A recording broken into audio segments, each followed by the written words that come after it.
So, David, if you qualify for Paris 2024, this will hopefully be your fourth Paralympic Games. What is the thought of that Yeah. to you? That's crazy actually for me to think about because my fourth Paralympic Games, I always think back to when I was just a spectator in the stands. I was in Beijing, China, and Mhm. I was like, man, I want to do that. And then 4 years later, I was on the track in London, and then now here it is, about to be 4 games later. Almost could potentially be, another, like you said, four-time Paralympian. That's crazy to think about. Yeah, for sure. Before we look ahead, I want to take a walk down memory lane a bit with you. So, I'm going Yeah. to give you an event, and I want you to give me one word to describe your experience and why. Hmm. So, the first one, London 2012. Mind blowing. Um, reason being because London, man, they know how to put on events for sure, and they're very educated about disabilities. Hmm. So the stands were filled.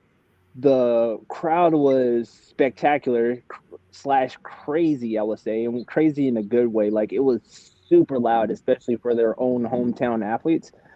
And it was crazy for me and mind blowing for me to, like I mentioned, be there because 4 years prior I was just a spectator and Right. I had no idea I was going to even be there. It was just a hope and a dream at that point, and then now here's reality coming into play, and I'm like, wow, this is crazy. So it was very mind blowing, How about Rio 2016?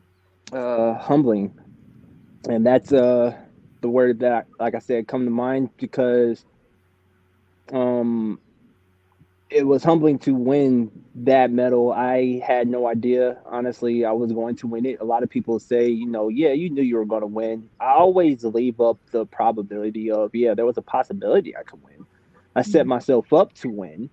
But when you step on the starting line in any competition, you never know what could go right or what can go wrong.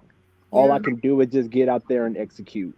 So, no, I went out there and I did what I could and gave everything that I could, and it turned out to be successful. I'm like, wow. So that was very humbling for me at that moment in time to win that. And yeah, it was a great moment, something that I could not even comprehend afterwards because I was calling my friends and my family who didn't get to see the race, and I was sharing with them, and they were kind of surprised by my reaction. I was like, "Well, I won." They were like, "You did?" No, and they were like more excited than I was. I was. They were like, "Man, you don't sound like you're excited about it." I'm like, "I think I don't even know if it really hit me yet."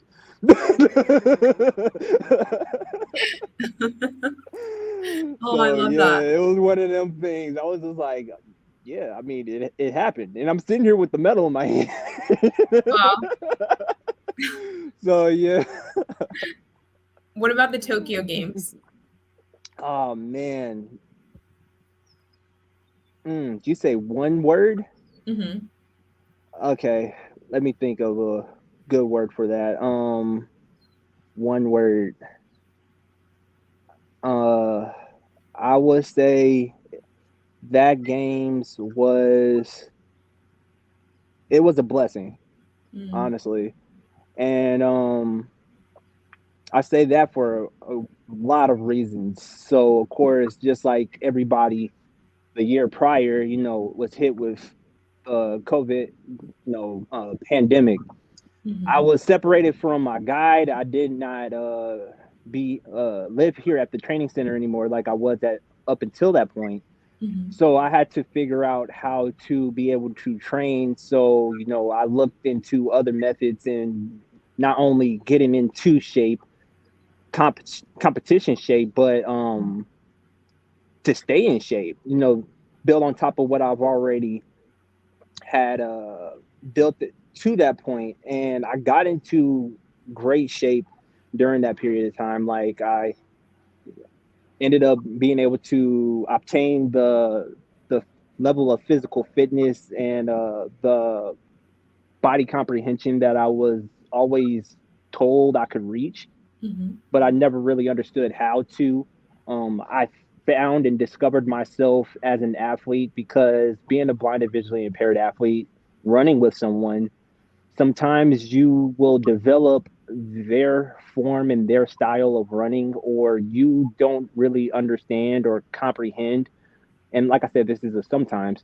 This Yeah. was in my case, I didn't understand who I was as an athlete apart from a guide. I didn't know how to properly run or sprint and run as efficiently as I could, make things look effortlessly and just flow and go. I was always pulled this way or that way.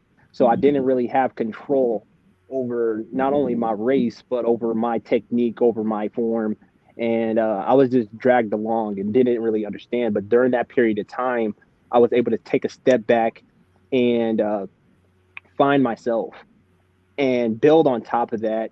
Going Yeah. into the 2021 season, it started being very chaotic because I went at least 6 months without my guide who ended up getting injured. Mhm. So the guy that I was racing and competing alongside for at least 7 years up to that point got injured, Mhm. wasn't able to train. So I had to bring in a new guide on top of that.